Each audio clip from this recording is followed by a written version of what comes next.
Happy Wednesday to you, Dog Nation. My name is Brandon Adams, and this is DawgNation Daily, the daily podcast for Georgia Bulldogs fans, presented today by Harrah's Cherokee Casino Resort. Great to have all of you with us. Fun show coming up. A lot on Georgia, Florida today. Some good news maybe for Georgia in this series or to the game on Saturday. You can decide for yourself on that. We'll kind of debate all of that. Mike Griffith's going to join us. We're really just going to look ahead to the answer to the question we all want to know. Is Georgia going to win this game on Saturday? We'll do our best to figure it out. We're really glad you're with us. DawgNation Daily, the daily podcast for Georgia Bulldogs fans, presented by Harrah's Cherokee Casino Resort, begins right now. Today's episode of DawgNation Daily is brought to you by Harrah's Cherokee Resort. Find us online at Caesars.com/Harrah's-Cherokee. Presented by DawgNation.com. This is DawgNation Daily, the daily podcast for Georgia Bulldogs fans. Here's your host, Brandon Adams. So I got a chance to hear something yesterday that was music to my ears. And you got to understand something.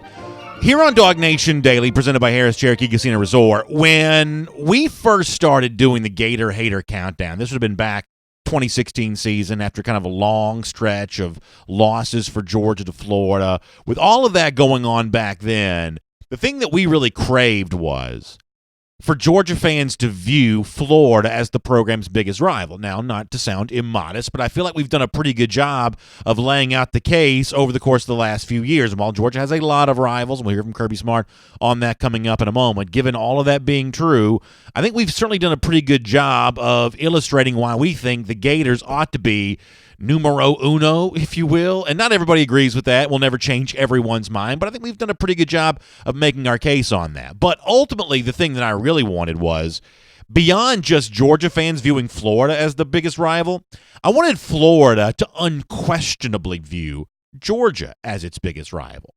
And the reason why I wanted that ought to be self-evident. It's simple.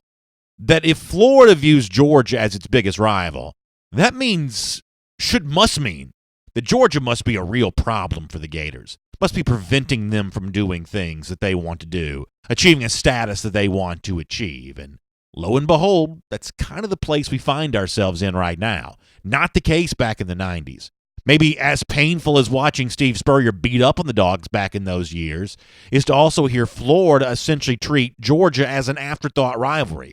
They were far more worried about Bobby Bowden and the Seminoles of Florida State back then, not worried nearly enough about Georgia. And why would you when you're winning the games as big as Florida was winning most of those games by? That's water under the bridge now. Things have changed. Georgia's established itself, and Georgia's put itself in the preeminent position here in the world's largest outdoor cocktail party. What Georgia has enjoyed, Florida wants. And with that in mind, Florida seemingly now views this rivalry the way that a Georgia fan and myself has kind of always hoped that they would, as that game that they got to win and that opponent that they just hate because of the success that it has enjoyed. Perfect example of this, Tyree Cleveland, a good Florida wide receiver, a part of a position group that's a challenge for Georgia on Saturday. He goes on the Paul Feinbaum show yesterday. Paul asks him how he feels about Georgia as a rival. Is it your biggest? And Cleveland gave an answer as a Georgia fan that is music to my ears. I think you'll like it too. Take a listen. How do you as a player view Georgia? Is that your biggest rival? Most definitely, because the last 2 years they beat us. They say they owned us, they beat us, they can keep beating us. And, I feel like that's a big rivalry for me personally. I just want to just go out there and just show the world, we can beat the Bulldogs. So listen, you couldn't ask for better than that. You couldn't hear anything that sounds any better than that. They owned us last year. They keep beating us. I want to go out and show the world that we can beat the Bulldogs. I mean, think about where you were back during the Urban Meyer era, whatever stage of life you might have been in, where you were in the Steve Spurrier era, whatever stage of life you might have been in. Wouldn't you have loved at that point in time to be able to fast forward to the future, flash ahead, hear one of Florida's best players say, man, we just got to go out there and prove we can do this against Georgia. People say we can. People say that this is an opponent we can't beat. We just got to go out there and prove that we can do that. And to hear Cleveland saying that now just kind of goes to show you how much the Georgia-Florida rivalry, the world's largest outdoor cocktail party, how much it's changed in recent years. I think that's a really good thing. Of course, here's the thing that Georgia fans will also know, though, which is that the bragging rights on all of this, what Georgia did in 2018, what Georgia did in 2017, previous coaching regime even back then, The bragging rights on all that expires this week. We love doing our Gator Hater Updater. We love celebrating the fact that it's been however long it's been since Florida's beaten Georgia. But this week, it's not about resting on your laurels and appreciating what you have done. It's about putting that status on the line once again. So, admittedly, when you hear Tyree Cleveland say, man, they owned us last year. That sounds good, but it only reminds you of the task at hand for Georgia this Saturday, which is to go out and do some owning of Florida once again. And with that in mind, Kirby Smart's never going to quite treat this the way that I wish he would publicly. Privately, I think he goes about this a different way. But publicly, he's never going to match Tyree Cleveland's words or anybody else's words, my words. Florida, the rivalry matters more than any other. Kirby Smart, for the most part, when it came to this subject a little earlier this week, he kind of downplayed the entirety of the thing, which, even though I don't believe it's true, as a coach, I understand why he has to say it this way. Here's Kirby Smart. I hate to say it, but there's all rivalry games. When you make one more important than the other, it devalues the others. I mean, this is a tremendous rivalry in all of college football. The fact it's in a neutral site, it's in Jacksonville, which is closer to South Georgia. It's important to all Georgia fans. It's important to all Florida fans. It's one of the biggest rivalries in college football. So for me, it's special because of where it's located, where the game's played, and usually what the outcome determines. So listen, if I could write a script for Kirby Smart, that's not the script I would give him. I'd give him a script very similar, almost the coin flip opposite of what Tyree Cleveland said. I'd have Kirby Smart say, yeah, Florida's our biggest rival. We owned them last year. We want to own them again. If I was writing a script for him, that's the script that I would give. Obviously, though, I understand why Smart's not going to say it that way. I do think he's a master motivator. I do think that he's really good at knowing when to turn up the gas, usually right before the game, where to turn that gas up, usually privately, and my guess is he'll be having his team ready to go out there and have that rivalry mindset on Saturday against Florida. It's just kind of nice to know as Kirby gets ready to do that, the team on the other side, they feel the way that they should be feeling. They know that Georgia's been a thorn in their side, an obstacle in their path, and on Saturday's game, you hope that's the case once again. Let me kind of transition, though, and talk about something different for a moment, and this is kind of a think out loud type exercise. Admittedly, the conclusion I'm going to draw, maybe not completely backed up by science and math and numbers. I'll grant you all of that, but I am curious of your thought on this. In some form or fashion, the question we all want to know the answer to this week is Georgia going to beat Florida? That's right. I mean, everything we discussed in the show this week kind of boils down to that. Does this make it more likely or less likely that Georgia beats Florida? We all kind of get that. But what if the question was a little bit different than that? I was thinking about this because I noticed that the point spread for the Georgia-Florida game at one point in time, 6 when it opens, kind of gets down to about 3.5. Now at most of the betting houses online and in Vegas, kind of wherever the market leaders are on this, it's kind of back up to that sort of 6 number again. So no matter where you kind of look at this, Georgia is favored, but the game for the most part is expected to be close. And when you see Florida, what it's done this year, when you see Georgia, what it's done this year, for the most part, that's kind of what you think it would be. But that really hasn't been the history of this Georgia-Florida rivalry. We haven't had a close game, a game decided within, less than 2 touchdowns since, you got to go back to, 2013 for that? And then you had a series there, kind of at the end of the Urban Meyer era, the Will Muschamp era, where these were close games. It was kind of back and forth, narrow margins of victory. But prior to that, you had Urban Meyer, for the most part, kind of dominant, winning those games. For the most part, kind of big margins. You had a version of that during the Steve Spurrier era for Florida. Then you got a version of that for Vince Dooley. We kind of remember the 1980 game, which was close, but a lot of those Dooley wins over Florida were not close games there at all. For whatever reason, Georgia-Florida has kind of not really been always that close of a rivalry. A lot of these games have not been narrow margins of victory. So let's change the question here a little bit this week. What if the question wasn't, which of these two teams is most likely to win? And what if the question became, which of these two teams is most likely to win easily? Now, just because it's been blowouts in the past doesn't mean it has to be a blowout on Saturday. Vegas doesn't think it will be. But if this game were to follow the same path that previous Georgia-Florida games have over the last few years and a couple decades before that, which of these two teams is most likely to get a comfortable win? Now, when Kirby Smart thinks about getting a comfortable win against Florida, one of the things that he knows is that his defense, which has been dominant for the most part this year, has to go out and dominate a group of Florida playmakers offensively that probably bring more to the table than most of the teams that Georgia's played thus far this season. He was certainly complimentary of that group when he spoke about them this week. Here's Kirby again. They're talented when they look at throwing the ball, physicality, ability to run the ball with the quarterback. I mean, there's not like there's an area that they're missing. You would say the offensive line's probably younger than it was last year, having the draft pick, the guys they had, but those guys aren't rookies anymore. I look at it and say those guys have played almost a complete season now, and they're playing at a high level because their quarterbacks have been able to protect him and throw the ball when you got the wideouts they got out there sometimes, it doesn't matter how long you protect because they get open pretty quick, and they beat some man-to-man situations against good teams. I mean, that is certainly true what Kirby Smart says there, but when you look at the stats, and Mike Griffith wrote about this at DawgNation.com this week, they're only averaging 32.5 points per game. They're only running the ball for about 142 yards per game. When it comes to, total offense overall, that's not all that impressive either, just 419 yards per game. Now, typically I don't go for the total offensive numbers and yards and points. Those can be misleading, but is this Florida offense really the kind of offense that's going to blow out Georgia? We've seen Georgia blown out before. The recipe for that typically, though, is Georgia giving up a bunch of rushing yards and not getting very many of its own. But this Florida team this season, good defensively, not necessarily great against the run, and not necessarily dominant with its own running game. So, as I said before, this is kind of a think-out-loud exercise, not necessarily all that predictive for what's going to happen on Saturday. But if the question became beyond just who's going to win, but who's the most likely to follow the path that this rivalry has traveled the last couple of decades and win easily, would you really say that Florida is the most likely team to win easily? Certainly seems like Georgia might have the easiest path to the easy win, using its running game, which has been effective. Florida not necessarily great at stopping that, and continuing a path that it's been on the last couple of years. 19 points a year ago, 42-7 the year before that. Ultimately, this game could just be different. It could just be two more closely, evenly matched teams. But if it's not, I think that's a game that does play a little bit more into Georgia's hands. We'll see how it all goes on Saturday.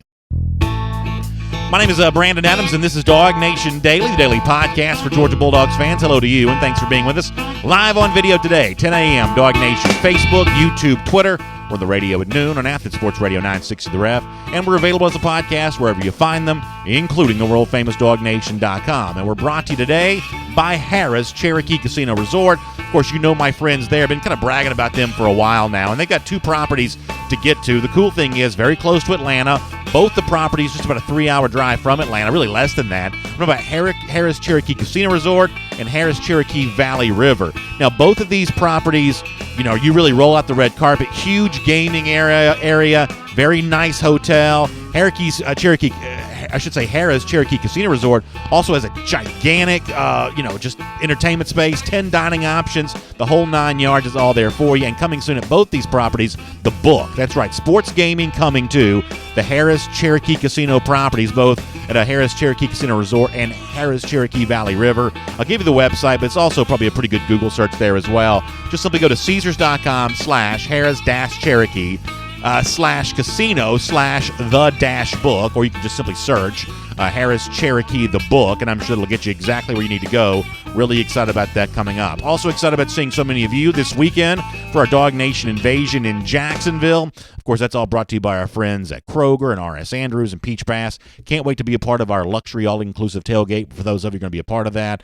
Can't wait to see a bunch of Gator Hater t-shirts really ruling the day in Jacksonville this weekend. It's going to be a good stuff. We'll get Mike Griffith in a minute. Before that, though, let's go around the doghouse today, brought to you by our friends at Engineered Solutions of Georgia. And I want to keep the Georgia-Florida talk going, as you might imagine. And I thought it was really cool to hear Kirby Smart, who admittedly is probably a bit of a guy who would prefer the Georgia-Florida game to one day be played in Athens again.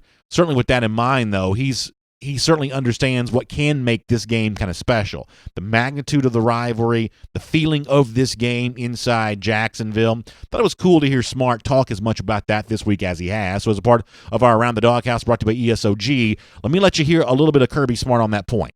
That's what makes it a rivalry, you got so much at stake. So, I really don't think that it would matter if it was about the SEC East or not. It's Georgia, Florida. So that in itself carries a lot of weight. The game, the history, the tradition, the the fact you have a Hall of Fame for the game alone, and players can be remembered for their performances in that game alone is pretty big. But the SEC East is always, it weighs heavily into this game. I wouldn't say it determines it all the time. So a lot of division implications. As Kirby said, there's a Georgia-Florida Hall of Fame. You don't have that for a lot of regular season games. And Smart went on to say the feeling inside the stadium before the game kicks off is really unlike any other that Georgia or probably any other college football team plays. Here's more from Kirby.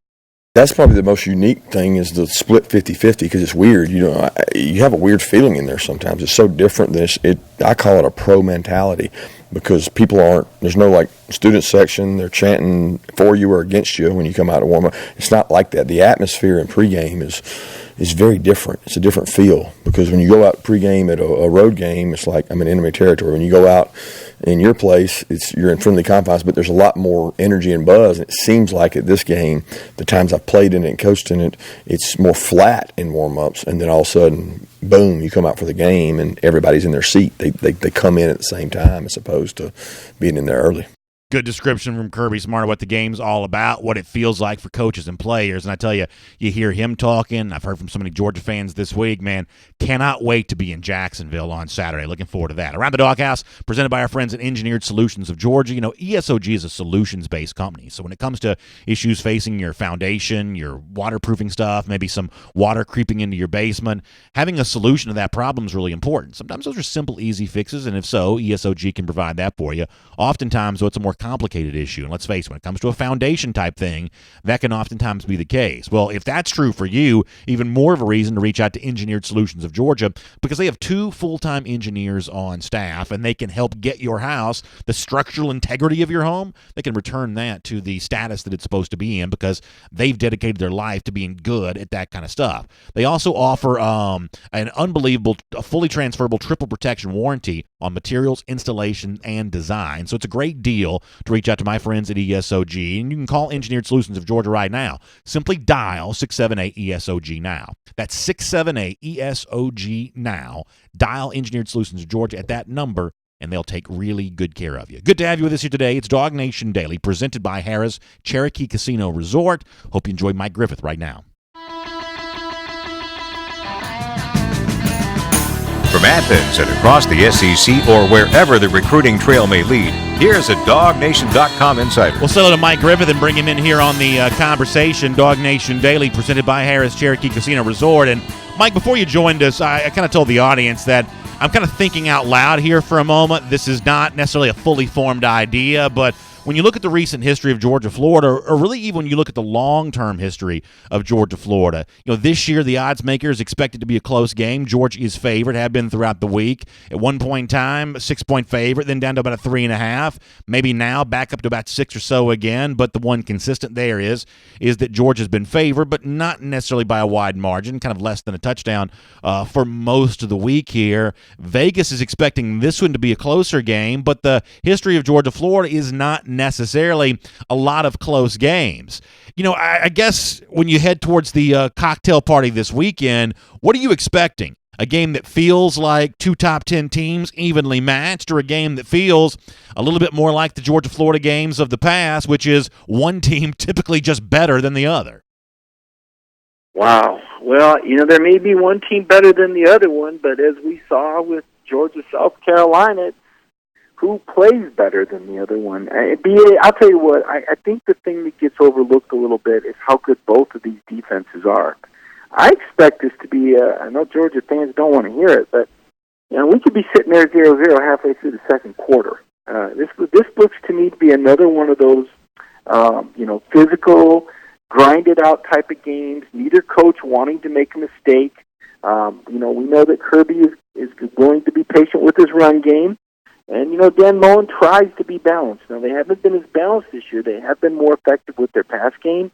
I expect to see a short, controlled Gator pass game, a high-efficiency game, maybe some receiver screens, some slants. They have this nightmarish matchup with this 6'6", 239-pound tight end that no one seems to be able to cover. So I'm expecting kind of a field position, grind it out, and then some explosive play happens. I don't know, special teams, turnover, pick six, fumble.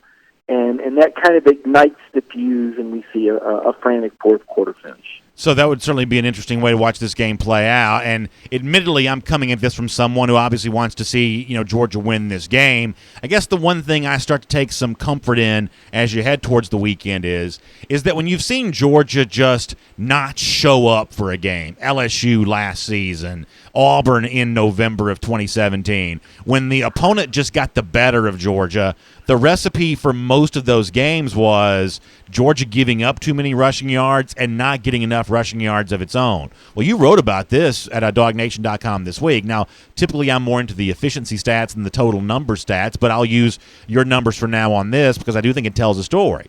Georgia has run it better than Florida and stopped the run better than Florida. So if those two trends hold against each other on Saturday, then the idea that Georgia will kind of fall flat the way that it did against LSU in 2018, Auburn in 2017, I don't quite see that happening. And, if that's the case, if Georgia's in at least a fair fight with Florida, then over the course of the game, I think a Dog fan has more and more reason to feel confident. Admittedly, this is a story that I've talked myself into as we head towards Saturday, but it does follow the recent path for UGA a little bit. Yeah, no doubt about it. And especially this team's personality. Here's the thing: this is how Kirby Smart has built this team. He's the general manager, and he's gone out and recruited linemen that average 328 pounds, running back, a deep backfield of runners, and a pro-style quarterback. This is what Kirby wants. This is his vision, and he believes, BA, that this is the way you win championships. I'll say this. Watching Auburn play LSU, I would say Auburn's personality is probably the most like Georgia's in the league with their balance of run. That was pretty effective. They played that game.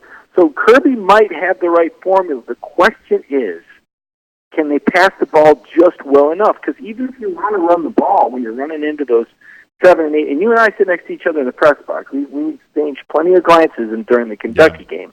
How long can you do that? You've got to have some semblance of a passing game. Yeah. Now, to be fair, Georgia lost their top 5 receivers from last year, their top 5 pass catchers, and they had arguably their most experienced 4 guys go down this year at some point. Here, Jackson, Demetrius Robertson with a hamstring, Lawrence Cager with the shoulder, Tyler Sims. So you're 9 down. Now, did they get healthy enough? Did they get enough practice or work on enough scheme during that bye week that they can just provide some semblance of a pass game just to loosen that box up a little bit so DeAndre Swift can get a couple yards downfield before the cut. And then the game plays out as you see it. I do think that the Georgia defensive front has an advantage over the Florida offensive line. I think that's something a lot of people are talking about. The Gators have great receivers. The quarterback makes good decisions.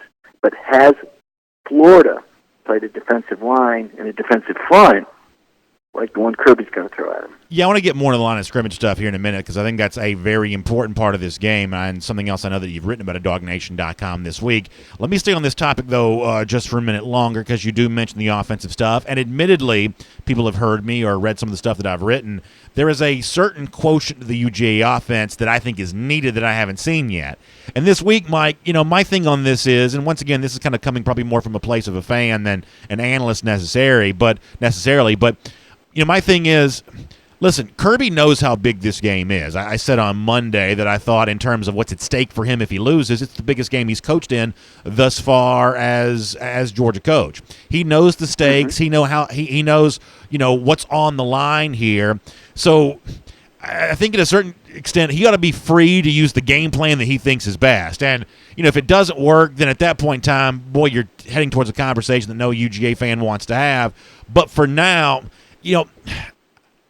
I guess it's just sort of appropriate to let Smart take his cut on Saturday, how he thinks it's best done and how he thinks it's most appropriate. And this particular opponent, it might play into the hands of the kind of game that he wants it to be a little bit more. One that is a little bit more about running the football and a little bit more about stopping the run. I totally agree with something you said a moment ago, that you got to throw it a little bit. Even against Florida, that's going to be the case there as well. But this particular opponent, given the way these games have played out the last couple of years, this may be the kind of opponent where the sort of dream game plan for Kirby Smart, it might work a little better against this good team than most other typical good teams.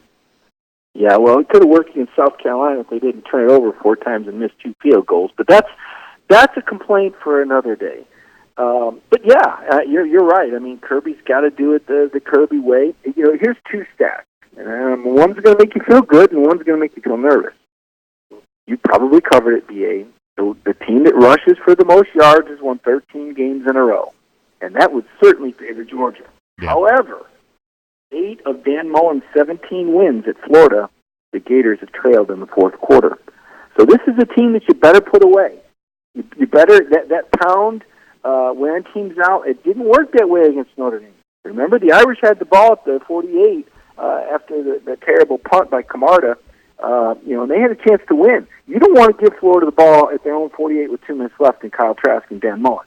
Okay, so if this ground game is to come to fruition, it better do it against Florida, or Kirby had better add that extra touchdown or that extra field goal that makes it a 2-score game, or even a 3-score game. Going back to the SEC championship game. That was a pretty good game plan Georgia had. Mm-hmm. And if Rodrigo Blankenship makes a 30-yard field goal in the third quarter, Georgia probably wins the SEC championship game. You better not miss that kick against Jacksonville. You better put these Gators down. 8 out of 17 Dan Mullen wins. His team trailed in the fourth quarter. Yeah, I think that's a pretty interesting stat. Mike, yesterday I talked a lot about Lawrence Cager. I like the stuff that he tweeted. I'm an old pro wrestling fan, so when you're using Undertaker gifts, you're going to go straight to my heart with something like that. And obviously, he's important to get back for Georgia. But the point that I made yesterday was, this is beyond just what Cager brings to the table, because I do believe that Cager is Georgia's most effective wide receiver at the moment, with all due respect to George Pickens, who's probably not too far behind, but Cager has just been the most effective at this point in time. However, what I said yesterday is that I believe that receiver is a chemistry position, and chemistry sometimes can be contagious. Fromm and Cager seem to be on the same wavelength, but Cager doing what he's capable of doing, I think, makes things easier for George Pickens. I think it makes things easier for Demetrius Robertson. I think, assuming that Dominic Blaylock's a big part of the game plan on Saturday, I hope that he is. I think it makes things easier for him there as well, that there's a certain momentum that Cager brings for the other receivers to enjoy, so getting him back is about more than just what number 15 provides. It's potentially what he makes available to the other receivers as well. Yeah, no doubt. There's a chain reaction. If Cager's out there, the best corner's on him, or the safeties, kind of lean towards him a little bit maybe, and as you said, then they can't maybe put as much attention on a guy like a George Pickens or a Demetrius Robertson, or in the coach's mind, to Tyler Simmons. And Kirby talked about what Lawrence meant to the team. I was very fortunate, when DawgNation sent me down there to Miami, to be able to spend that afternoon with Lawrence Cager and see what kind of guy he was. And I just want Georgia fans to understand, this is a guy that, he had an empty apartment. He came up to Athens, Georgia, with not much more than a dream left, and 1 year to get it done. He had to trust one program to put all the eggs in one basket, and he trusted Kirby Smart. And at the time, J.J. Holloman, was going to be his roommate, was a guy that had recruited him. So Cager didn't even come here to be number one. He knew that Holloman was going to be the guy. For a guy to play through a separated shoulder like he had been doing even before the rib injury, and now to come back, or to try and come back, when the NFL for him, his professional future, his means to make a living, is really 2.5 months away. And he's willing to risk it all to come back and play against Florida. I mean, I can't say enough for Lawrence and the kind of kid he is. I should say young man. He's 22 years old. And I sensed that when I was down there in Miami visiting him before he ended up coming up here to Georgia. He was truly all in on James Coley. Coley's a big reason he's here, because Coley was his coordinator at Miami. And Kirby Smart, who was recruiting him when Kirby was at Alabama. So those special relationships, those things that Kirby and Coley do, and right now everybody's kind of down on them. A lot of Georgia fans have been complaining. But just remember that these men are able to build relationships with guys like Lawrence Cager to get them to buy in. Cager could have gone anywhere. He chose Georgia. They got the right kind of kids coming here. And to your point, if Lawrence can play, he could be pivotal. All right, I want to try to squeeze in an NCAA question before we're done, Mike, on the big news from yesterday. But let me do one more thing before we get there. You mentioned lines of scrimmage a moment ago. You talked about the fact that the long-standing tradition in this rivalry is the team that rushes for more yards wins the game. That's true a lot in football. It's seemingly been a little bit more true with Georgia-Florida. I get that. However, I think I can boil this game down even more succinctly than that.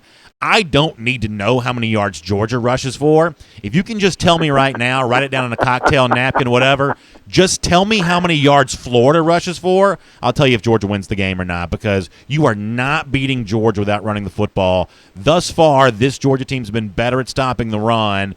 You know, Florida, just given all that they can do offensively, makes it a little bit more difficult as you get more stuff to think about. But that particular aspect of this game, Georgia's defensive line of scrimmage against the Florida offensive line, against the Florida running game, if you can tell me right now that Georgia stops Florida's running game, keeps it in check, regardless of Kyle Trask, regardless of Kadarius Toney, regardless of the receivers, just tell me that one fact alone, I can tell you if Georgia's going to win this game or not. That's tough. That's tough because P. Ryan is a guy that can break off big runs, PA. Let me ask you this. I'll give you the scenario, and you tell me. If P. Ryan has a 75-yard run, does that necessarily mean that Georgia loses? I would think that would be very bad news. And understand what I'm saying, Mike. I'm not telling you that Georgia will stop the Florida run. I mean, I think they have a chance to, but I'm not saying they will. What I'm saying is whether they do or not, to me, defines the game maybe more so than anything else because Florida does have some toys to play with. But you got to run the ball to beat Georgia. So if P. Ryan breaks a 75-yard run the way that he has a couple games this year, that would not be a good sign for me for Georgia's ability to win this football game. You've got to keep that Florida running game in check if you're UGA. Well, my thought is this. I think Georgia's going to do what they always do and go out to stop the run, and they're going to bring some pressure that we haven't seen yet. You know, remember what they did to Alabama last year. But, Georgia can't pressure, and all they did was knock Tua out. And it probably worked against him in that game, actually. But I think Kyle Trask is going to see some heat. Now, what I predict, PA, is this. I do think P. Ryan is going to break loose. I would predict, if I had to bet, that Florida's going to get a rushing touchdown and probably break a big one. But I don't think they're going to be able to run the ball consistently. I don't think they're going to be able to stay ahead on the chains. I do think they'll get that one big play, but I don't think they're going to make a living with 4 yards and 5 yards. I don't think we're going to see what we saw from LSU. I just don't think their offensive line is good enough, and I think Georgia's front seven is so much better, particularly with those edge rushers. I mean, all the talk about Kyle Trask. I mean, I was standing there last night listening to Monty Rice, and you'd have thought that Monty Rice was the PR agent for Kyle Trask, and it just smelled a little too sweet to me to hear all these wonderful, because Monty Rice is not a guy of many words to begin with. For him to carry on and throw so many bouquets of flowers Kyle Trask way, you would have thought he was talking about Tim Tebow. So there's a part of me that thinks Georgia has got Trask in the crosshairs, and I think he's going to see a lot of pressure. So there's going to be somebody's band's going to play, and a couple times it'll probably be Florida, but I think Georgia's band's going to play too. I expect this defense to get to Trask, put him behind the chains, maybe give up a big play or two, but also maybe force a turnover too. It's going to be that kind of choppy game. I don't think we're ever going to get comfortable and say, oh yeah, we know who's going to win this. I've kept you long, but I do want to squeeze in one more thing before we let you go. NCAA makes an announcement yesterday. It's kind of lacking in substance because it's very difficult to know exactly what they mean when they say they're now ready to permit players to benefit off their name, likeness, image. There's not a ton of specifics involved with what they brought to the table yesterday. The one thing I think we can take from it, though, is the NCAA feels like the winds of change are blowing and the political will is against them, at least for right now, with all the pay-for-play legislation started in California now, I believe 12 other states, or a total of 12 states, considering legislation of their own. What did you make of kind of what went down yesterday with the NCAA, what Smart had to say about it, and how, in particular, Georgia will respond to all of this? Yeah, I think the NCAA wants to get out in front, and what Kirby said specifically is they want it standardized. What you don't want is you don't want one rule for California and one rule for Texas and one rule for Georgia, and in this state you can do this and in this state you can do that. They want this standardized. Now, that's going to be incredibly challenging. It's already, let's be honest, it's already incredibly challenging to keep a level playing field and try to keep track of potential extra benefits all over the country. It's basketball. All you got to do is look at basketball. The kids in basketball are getting paid by the shoe. The schools don't even have to figure in because the shoe companies get to them early enough. And now with these, football recruiting camps, they're able to identify talent earlier. that means that the people that can make money off the kids are going to get to them before a lot of the college programs will. So the standardization, the concept of the standardization is fascinating to me. The end result, though, in my opinion, is that the rich get richer. The football rich get richer. And that's good news for Georgia, because Georgia is football rich. Georgia is well connected within their own state. There's a great deal of talent here. Georgia does have the financial resources, whether they use them or not. How they use them is, I guess, that's up for debate over the years.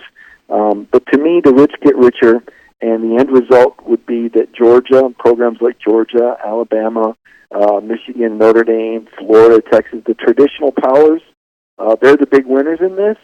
The schools that don't have a lot of talent in state, or that may not have the finances, the budgets, to compete with the Titans, they're going to be the big losers. And then the extra fallout, what we don't know yet, is how does this affect non-revenue sports?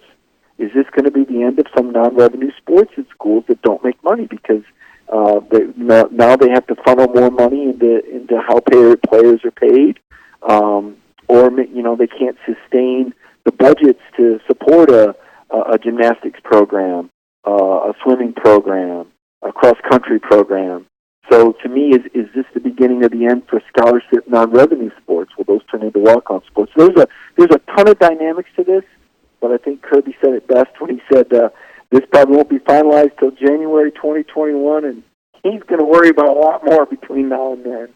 Well, Mike, appreciate your insight on that. Looking forward to seeing you in Jacksonville this weekend. I know you're going to stop by and see us for DawgNation Invasion. Can't wait to do all that with you. And, of course, between now and then, I know you'll have a lot more to come at DawgNation.com. So I look forward to reading that as well. Thanks for being here today. DawgNation Daily, presented by Harris Cherokee Casino Resort.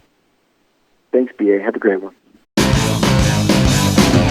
Let's take a look around the rest of the league. This is SEC Through. Yeah, I want to have a little bit more on the NCAA thing in a minute. I think the important takeaway is, and I thought Mike said some good things there, I think one of the things you got to correct, though, is there's this belief among some in the media that based on what the NCAA said yesterday, that players can now be paid.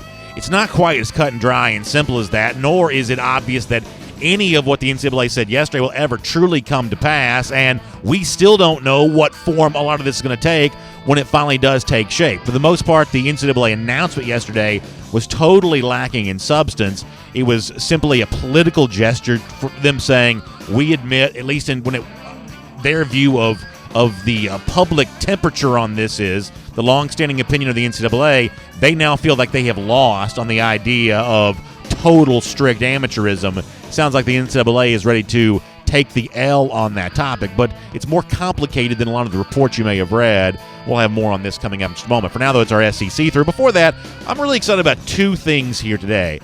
Before the Hedge is presented by Kroger, going on the road this afternoon, we're going to be live at the brand new Kroger right there at Ponce City Market. Like, this is a very, very hip locale right there in the belt, the belt line in Atlanta. A good-looking crowd of people right there near Ponce City Market. The address is 725 Ponce de Leon Avenue. 725 Ponce there in Atlanta. We'll be there for the show starting at 3 p.m. today. So Jeff Sintel, myself, stop on by and see us. You can talk some recruiting with us. We'll be hanging out doing Before the Hedges live from the brand new Kroger on Ponce, 725 Ponce de Leon Avenue in Atlanta, right there at Ponce City Market, kind of the location. But also, after that's done for us, my kids are coming to this, and Kroger's all throughout the city of Atlanta. It's Moonlight Madness. It's the day before Halloween as we do this show live on a Wednesday, and Kroger's getting ready for that in a big way. Let me tell you more about this. Really good stuff, especially with potential of rain tomorrow. You can kind of do a little bit of Halloween early. 4 to 7 p.m. at Kroger's all throughout the city of Atlanta. You can enjoy trick-or-treating, cakewalk, cookie decorating, and more.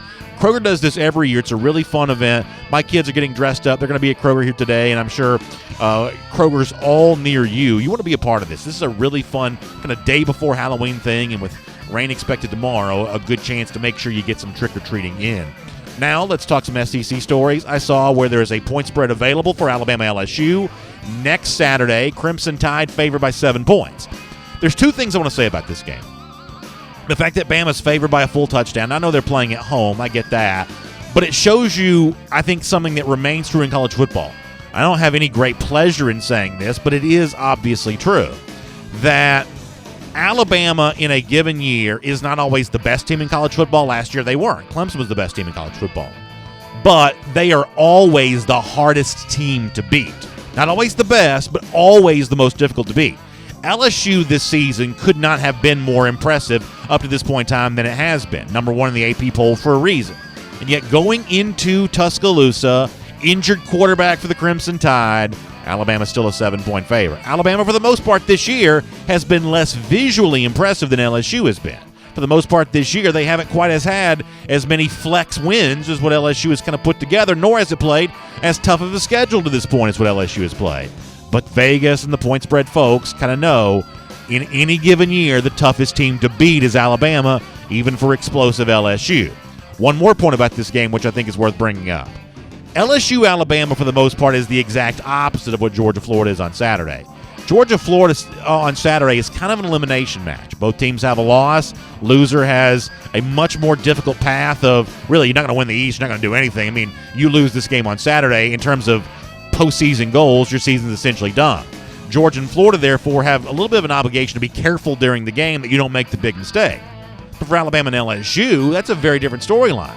Alabama and LSU have been told by media over the last week or so that two teams in the college football playoff in the SEC, that idea is very much alive on the basis of Oklahoma's loss last Saturday.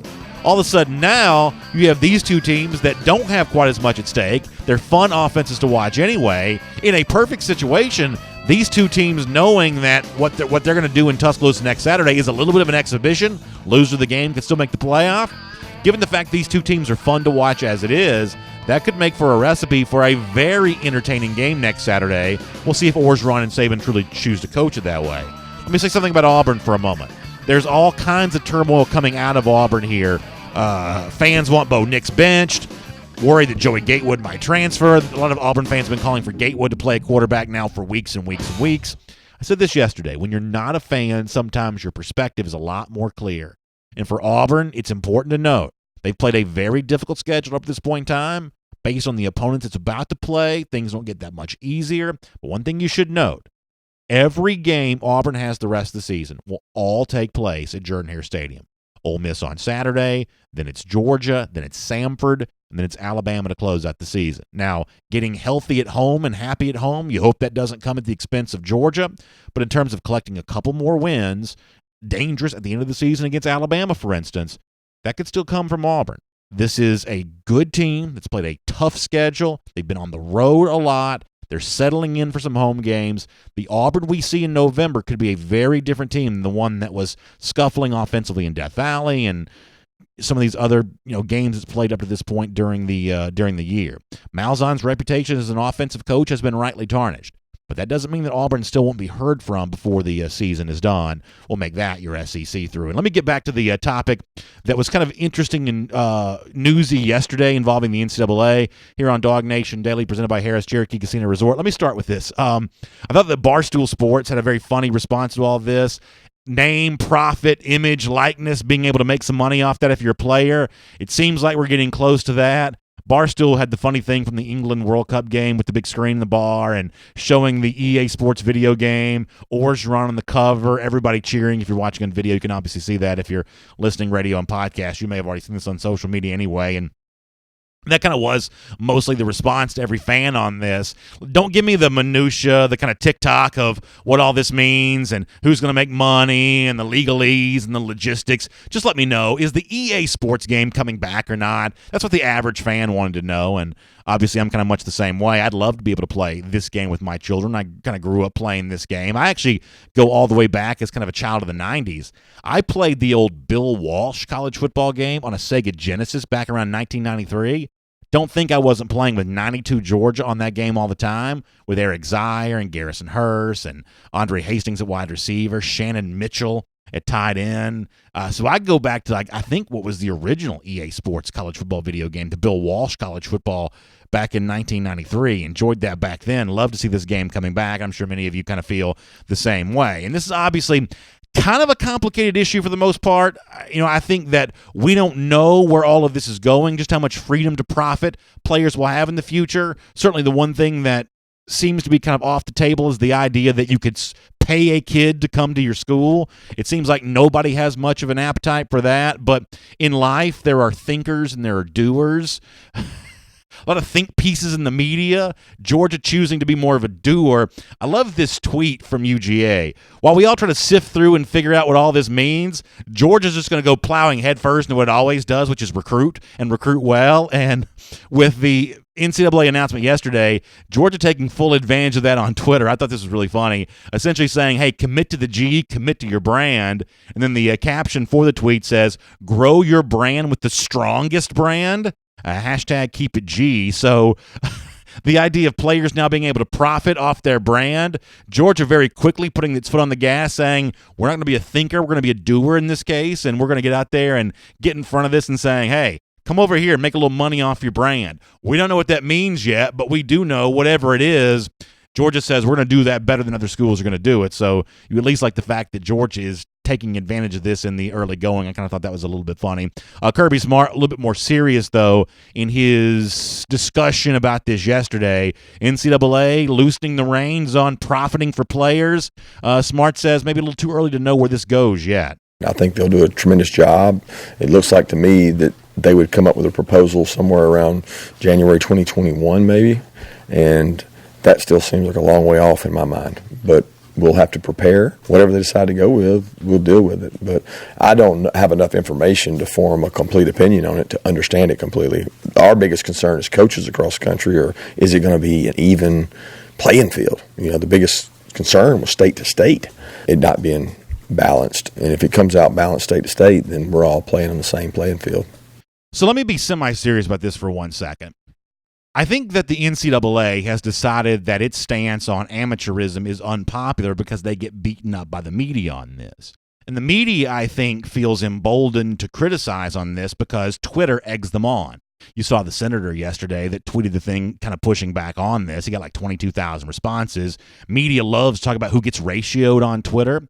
I think the media makes the mistake over and over again of assuming that Twitter is an appropriate gauge of popularity or public feelings. But we found out over and over again that for the most part, Twitter's kind of an outlier here. That the idea that this kind of loosened reins on amateurism and kind of a free-for-all where players can profit, even if we think that's the way that things should be, the idea that's popular with the public at large, I'm not quite so sure about that. Politicians wouldn't be pushing back against this unless they thought that their actions were popular with somebody. So obviously we'll see kind of where this goes from here. I think it's way too early to tell on all of that, and frankly, we're a lot more qualified to talk about Georgia, Florida anyway. And I told you all this the other day. I am really excited about one aspect of Saturday in particular. After our DawgNation Invasion tailgate, which is just going to be as much fun as anything we've done, Georgia fans fired out of a cannon to be ready for that one on Saturday. Those lucky enough to be a part of that with us and enjoy all the really cool stuff going on there, courtesy of our friends at Kroger and R.S. Andrews and Peach Pass.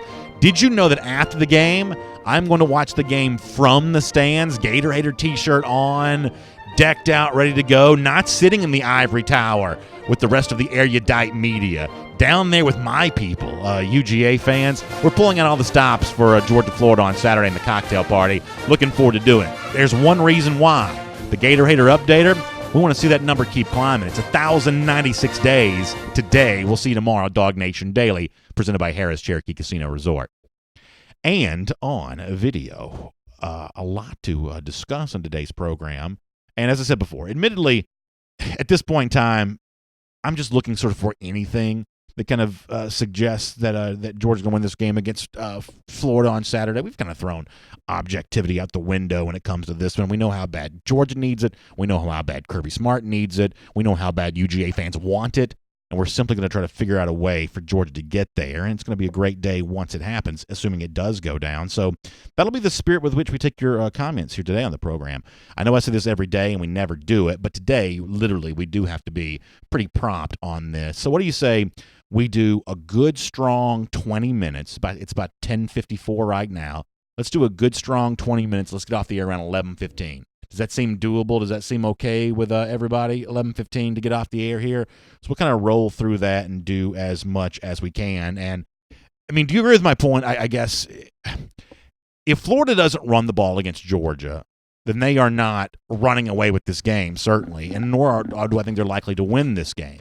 And if Georgia limits the running game, therefore stays in the game for the entirety of the 60 minutes, the more likely I think it is that Georgia builds the 2-touchdown lead and kind of coasts this game in the fourth quarter. I realize that is the definition of wishful thinking, but it's not totally absent of logic, is it? I mean, that's what I've been saying for the last week and a half, that if Georgia's going to win and win a lot this season, they're just going to do it by running the football, riding DeAndre Swift, and sort of using this offensive line to choke the life out of the game and suffocate the game. I think for better or worse, this Georgia team's going to win because it's just going to sit on opposing teams. It's going to try and sit on opposing teams for 4 quarters and sort of just hope the other team's knees give out in the fourth. That's what you saw against Kentucky. That's what you saw against Florida last year. And I think, for better or worse at this point, that's their game plan going in. Yeah, for sure. All right, Chris Branham says 302 days since Georgia has allowed a rushing touchdown. That's a pretty good stat to keep up with. And, Connor's point about Georgia running the football, I obviously think that's true. But,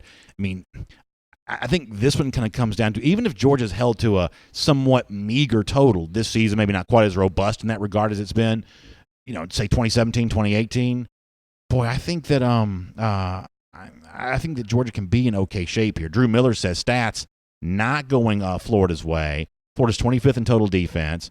Georgia's 7th in total defense. Florida 3rd in red zone defense. Georgia 1st in that category.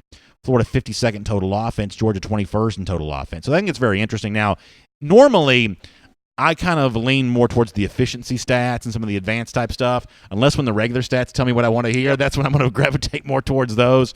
I will say that stat guru Bill Conley, Georgia favored by 6, his SP plus this weekend, he also has Georgia winning this game by 6 points. SP has covered the spread this year somewhere in the neighborhood of 55%. So do with that what you will. A little worse than the CNR metric. Oh, gosh. But, we all have our metrics are things that tell us how to pick games. So Adam Hart Palmer says Connor's volume a little bit low. You may want to turn you up just a little bit there. Travis Baltzger says, but not so loud that you people can't hear me as loud as they need to. By the way, you mentioned you're coming down from your ivory tower and watching the games with the fans. I'm ready. How comfortable was it in that ivory tower against Kentucky where you were nice and dry and, some people like us, like me, were out there with the regular folk just getting soaked for 4 quarters? Yeah, listen, ivory tower, not quite so bad there. And admittedly, I am keeping the old press pass in the back pocket in case it rains too hard on Saturday. But of all the press boxes, the Jacksonville press box is the absolute worst. Jacksonville, the stadium in general is just the absolute worst. The absolute worst. I don't like closed press boxes. Now, there's no cheering the press box, and I wouldn't do that. I am, believe it or not, actually a respected. What was the word you used? That began with an A and was really big. Jarian or whatever. Erudite? Erudite media, yeah. I'm not the erudite media, but I do behave like a professional when I'm in there, so there's no cheering in the press box. But I do like to hear other people cheering.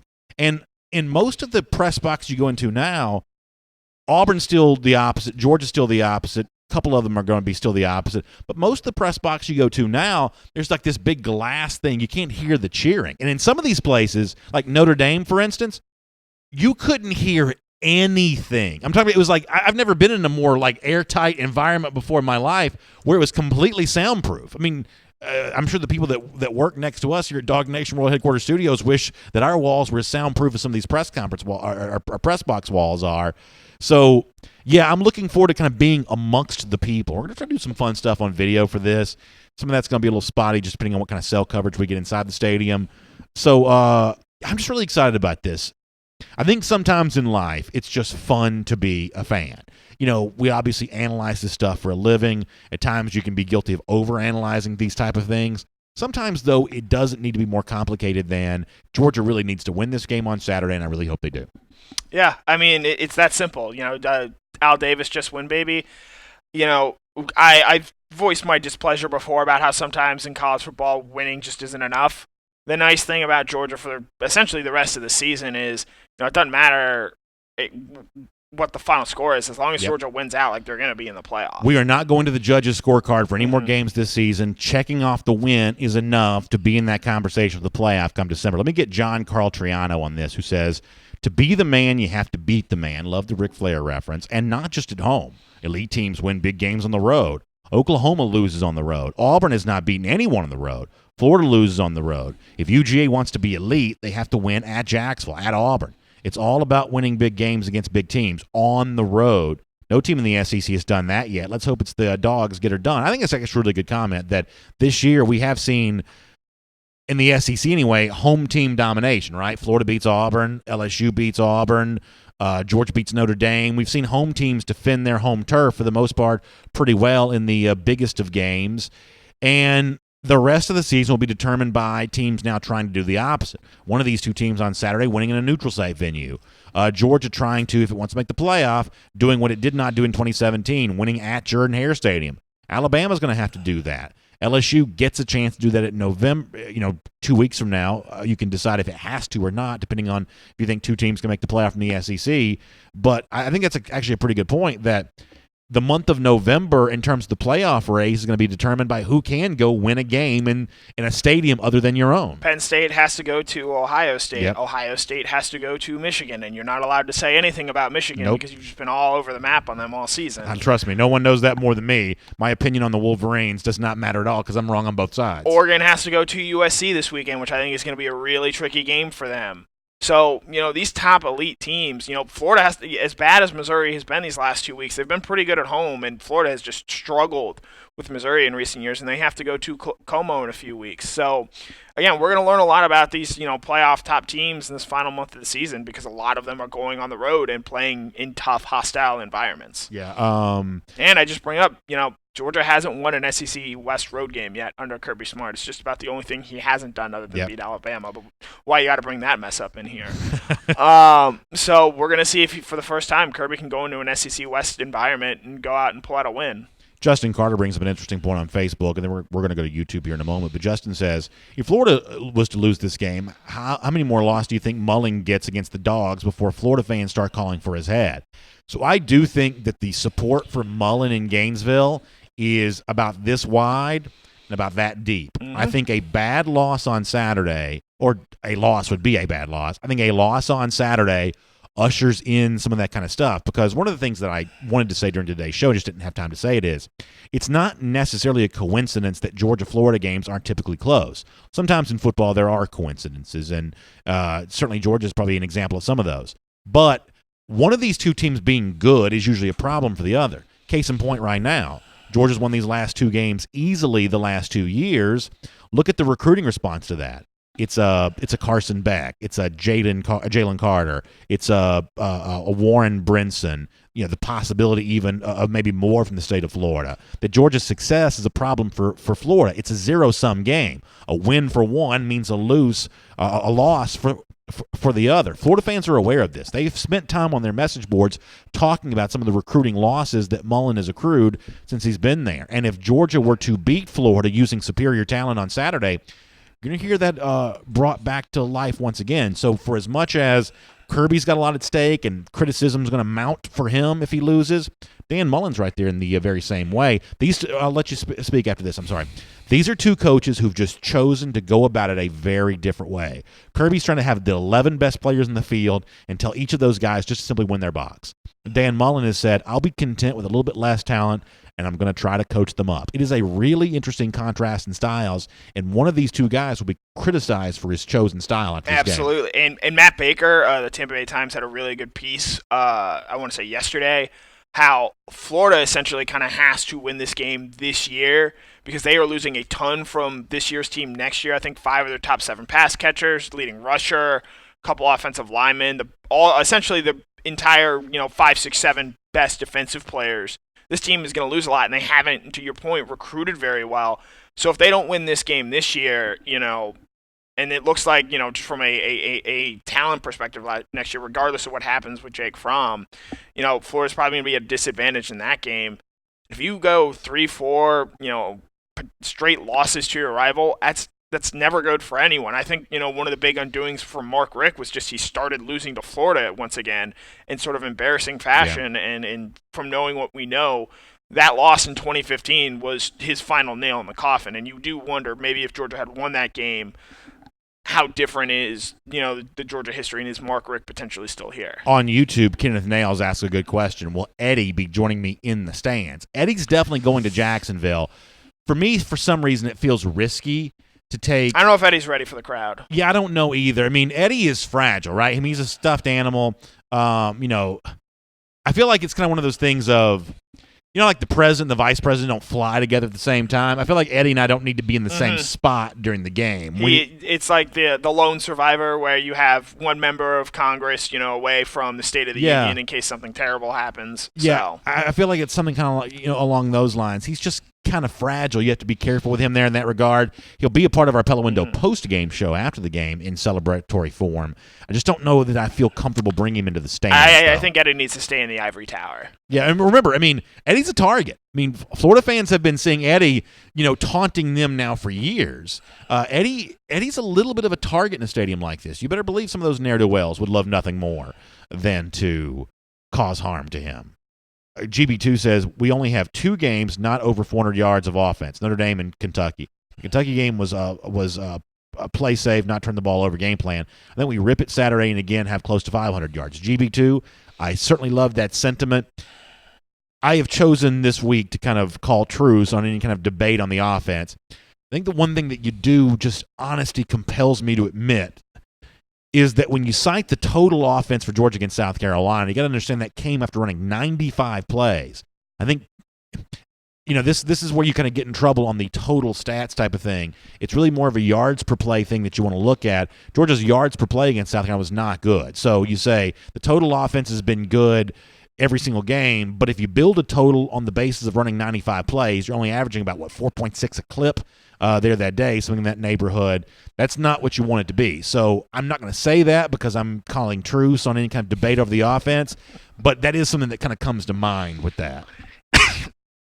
Yeah, I'll be very interested in what Georgia goes out and tries to do. Just, given Florida has 2 pretty good corners, we know Todd Grantham likes to play an aggressive defense. He's probably going to, just say, hey, Florida's corners, just man up, lock up, be physical with those guys at the line of scrimmage. And I wonder how content Georgia's going to be to try and throw downfield during the game. And, we said at the top of the show, I think, 13 straight times the team that has ran the ball for more yards in this game has won. I think that's probably going to be the case again. And, it's one of those chicken or the egg things. The team that's running the ball, the reason they're doing it more is because they're winning more. Yeah. It's just the reality of how things go. As they say in the NFL, it's not so much that running teams win as it is winning teams run. Yeah. By the way, John Snook, and I hope I pronounced your name correctly in the comment section, says to say hello to Virginia Grace Snook. So, Virginia Grace, we really appreciate you being a part of our program today and hope all of you are getting ready for the Georgia-Florida game on Saturday. John, thanks for being a part of our program there as well. And as I said before, I hope I pronounced your last name correctly, but Virginia Grace, we appreciate you being a part of our show here today. More YouTube comments. Let's see what else is going on. Enrique Murillo says Zeus has 39 rushes, 245 yards, and 2 touchdowns in 6 games. Only had 1 rush versus Kentucky. I've said this before, Enrique. Typically I am often wrong, but never in doubt.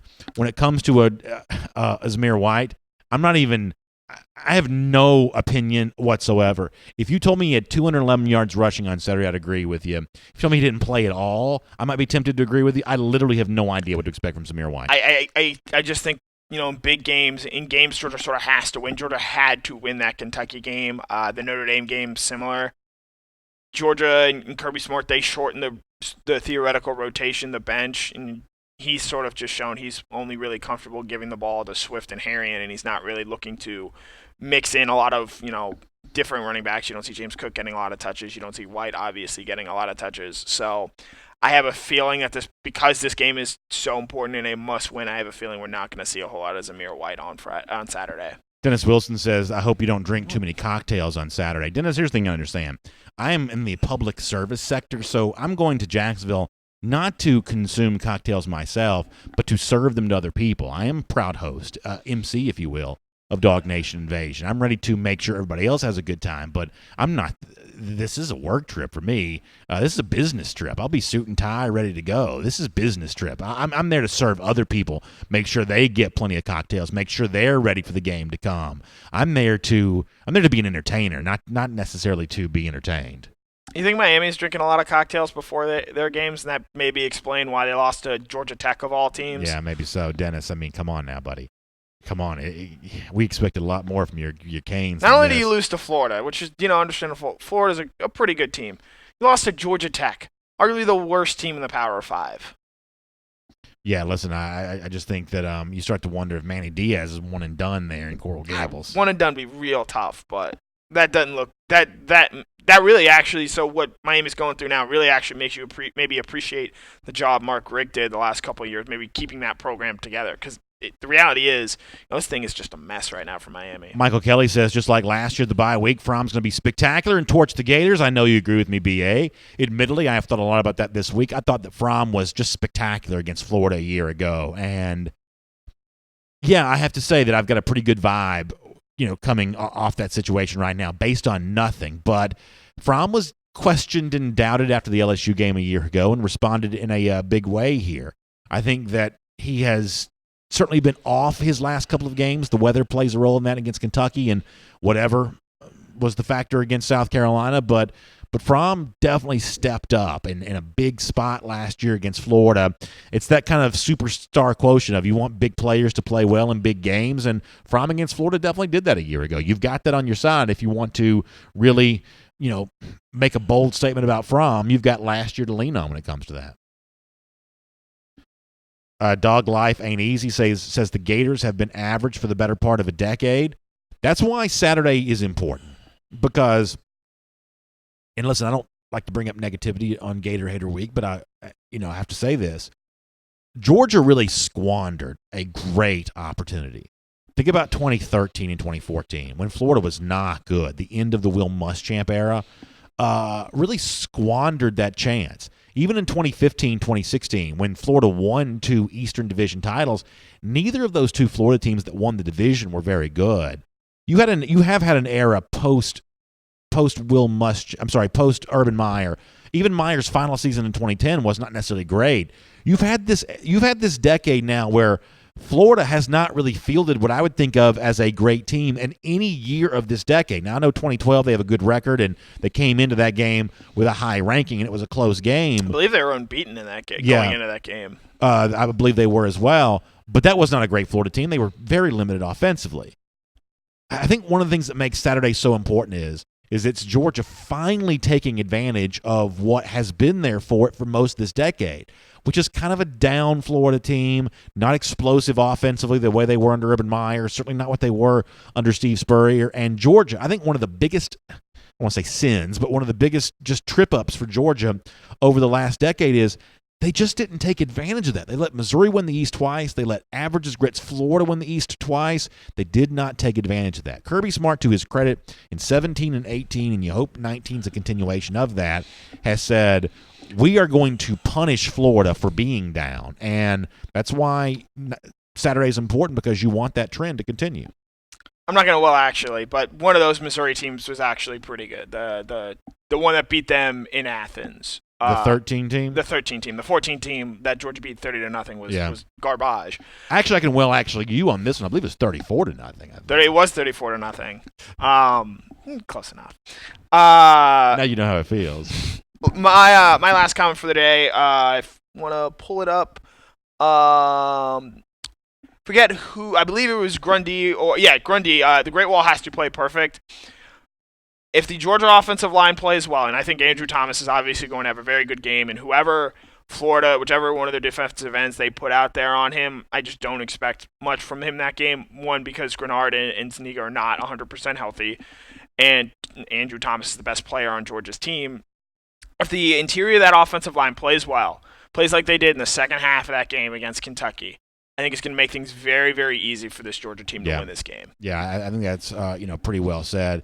I do think that what you do on second down makes it more likely that you can run the ball more on third down and extend drives. So if you're going to be aggressive, I think you want to choose to be aggressive on second down, because that's play Canadian league football where you're turning downs over and turning series of downs over on first and second, not needing to get to third down, because when you're in a third and short situation, you can be predictable. When you're in a third and long situation, you can be predictable. How many thirds and long do we see Georgia suffering through against LSU last year, Auburn in 2017? Do something on second down to negate third down, and the Georgia offensive line, I think you'll find, is even better than it has been. All right, let's do a couple Facebooks, and we'll get ready to get out of here. Travis Baltziger says, I'm glad somebody feels good about this game. Listen, Travis, I'm not going to lie to you that say that, well, there's no reason to be nervous. There's no reason to be apprehensive. I'm not going to say that. I guess what I'm saying is that ultimately being right about the things that you're concerned about, you don't really gain anything from that. I'm talking about myself here. If I say, well, Georgia's passing game is limited, blah, blah, blah, blah. Those things may end up being right, but being right on that doesn't really gain me anything. So, why not kind of enjoy what this is, a really big game that we have absolutely no idea how it's going to play out. So you might as well just try to put some positive energy into the universe. You don't have to agree with that, but that's kind of the place that I'm coming from on this. Let me just do one or two more on Facebook. We'll get ready to go. Drew Miller kind of talked about some of the stuff with Florida at quarterback. Yeah, I mean, offensively, they've been pretty limited the last few years. Better receivers this year they've had. Trask, as a quarterback, probably playing better than anyone. I mean, it's been a long – I don't necessarily want to do a comparison game here, but it's been a long time since – was Driscoll playing as well as Trask is? Certainly not against Georgia. Who was the one that started like 2 years in a row?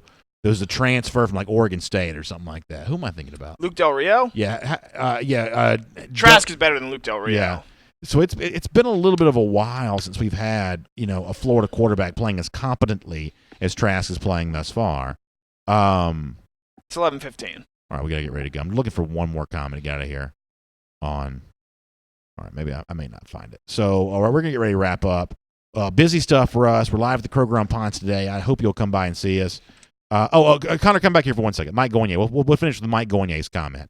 He says, switching gears, will this new NCAA ruling result in some players opting not to leave early? So, as I said before, we don't yet know how this rule is going to change things for college football. The rule, what the NCAA said yesterday, is really sort of lacking in substance. It's going to be the legislatures that dictate most of this because laws will always supersede rules. But do you have a prediction about what the next 10 years of college football are going to look like to kind of satisfy Mike's question? I don't think, because the number we were just batting around yesterday, so like how many guys on Georgia can get like $10,000 worth of endorsements? Not as many as the average fan might think. Not as many as you would think. Isaac Nada, he's not getting a $10,000 endorsement deal from anyone. And Isaac is a good player. But when he went to the NFL and was a 7th-round draft pick, minimum deal, he's still making hundreds of thousands of dollars playing there. Yeah. So, like, the economics behind it, like, sure, you might make a little bit money on the front end, but the reality is, like, you're still going to make way more money on the back just going to the NFL. And even if you sign a bare minimum deal, you're going to be just making a lot more money than the average 22, 23-year-old would be making. So my only read on this is, and Connor, I'll let you respond to this, and then we will get off the air, is it seems to me that the only thing the NCAA is ever going to be comfortable with, unless someone forces them to do otherwise, is to give athletes a percentage of revenue on the things they can control. EA Sports video games, jersey sales, things like that, where you kind of get a royalty cut of your name and image likeness being used by the NCAA. But what does not seem to be much of an appetite on the part of the NCAA, nor maybe more lawmakers than some people realize, and the public at large, more than people realize, is this idea where Jake Fromm gets to go do a hunting class and make all the money and keep all that for himself. There's not as much of an appetite out there for that as people might think. Right. So this may end up being kind of small amounts of money for my face showed up on a video game, more so than huge amounts of money for I was in a sporting goods store commercial, my name, image, and likeness was used, and I got like a 6-figure check for that. That's just not happening. That kind of stuff is just not going to happen right now because the NCAA is going to fight against that, and I'm not quite so sure they won't get their way. This is one of those things where anytime there's unanimous agreement of sports writers on something, those folks are almost always wrong. And in this particular case, I believe they're going to prove to be wrong on that there as well. So spend too much time in their ivory towers. Yeah, being erudite. All right, let me do this as we go off the air. Check out AJC.com for Atlanta News Now. Tim Tucker, who had some good reporting on this with the AJC yesterday. You can read this because the actual meeting took place in Atlanta. You may not know that. The AJC was on the scene there for that yesterday, so check that at AJC.com. More stuff with the Falcons going on. You can follow that. By the way, speed cameras coming back near Atlanta schools. The AJC doing some reporting on that. And, of course, rainy Halloween coming. Also, United got a big game tonight, big soccer game for the local Five Stripes. Is that what we call them, the Five Stripes? So they got a big soccer match tonight. So good coverage of that in the AJC there as well. So AJC.com to get your Atlanta news now. Also, thanks to R.S. Andrews, making the R.S. Andrews cool down possible. Air, heating, plumbing, electric.